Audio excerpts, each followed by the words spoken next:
நான் ஒரு நேர்மையின் உச்சம். நான் ஒரு உள்ளது உள்ளபடி பேசுகிற ஒரு நல்ல உயர்ந்த உள்ளம் நான். இதெல்லாம் ஏன் எனக்கு சொல்கிறேன்னா, உனக்கு தெரில நான் பேட்டுற எப்படி பேசுகிற அப்படின்ட்டு. அதனால் சொல்கிறேன், தெரிஞ்சுக்கோ, கொண்டாடு. வாய்ப்பு இருக்குது நான் இருக்கும்போது உனக்கு உதவுறதுக்கு காத்திருக்கிறேன். நான் நல்லா இருப்பேன், நீயும் நல்லா இரு. நீ எனக்கு உதவுனா நான் நல்லா இருப்பேன், நான் உனக்கு உதவுனா நீயும் நல்லா. அதனால் உதவி பெற்று உதவி, கிவ் அண்ட் டேக் தான் நான் பண்ணுறது. ஆத்தாவையும் காசு கொடுன்ற மாதிரி தான் இப்போ கதை. ஞானமடையத்துக்கு முன் யார்? நீங்கள் தான். ஞானம் அஞ்ச பின் நான் தான். அப்போது நீங்கள் என்கிட்ட வந்தால் என்ன ஆவீங்கன்னா, என்ன மாதிரி ஆகிடுவீங்க. நிறைய பேர் போய் வீடியோலாம் பார்த்துட்டு பேசினோன்னே, என்ன சிவகி பேசுகிற மாதிரி பேசுகிற, முதல்ல நல்லா பேசியிருந்தில்லன்னுவாங்க.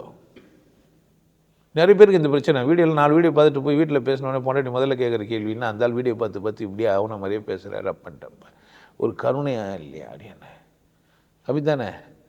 என்ன எப்போ பார்த்தாலும் அந்தாள் மாதிரி பேசி, அந்தாள் பார்த்து வீடியோ பார்த்து என்ன ஆகிட்டுக்கிறேன் நீ, அசிங்கமாகிட்டுக்கிறேன்னே சொல்லுவாங்க.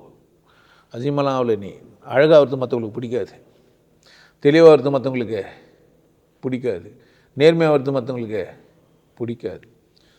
ஸோ என்னை அப்படியே என்ன பண்ணி கொடுப்பேன், உனக்கு மாற்றி கொடுப்பேன். ஆனால் அதில் நீ இருப்ப, உன்னை டைரக்டர் ஆகிட்டு இருப்பேன், நீ நடிப்ப. ஆனால் உன் விருப்பத்தில் இருக்கும். முதல்ல எப்படி இருந்த, மற்றவங்க சொன்னாங்க நடிச்ச, இப்போது உன் விருப்பத்தில் நடிக்கலாம், உன்னை நீ கொண்டாடலாம். நான் என்ன கொண்டாடுற மாதிரி நீயும் என்ன பண்ணலாம், உன்னை கொண்டாடலாம், சந்தோஷமாக இருக்கலாம்.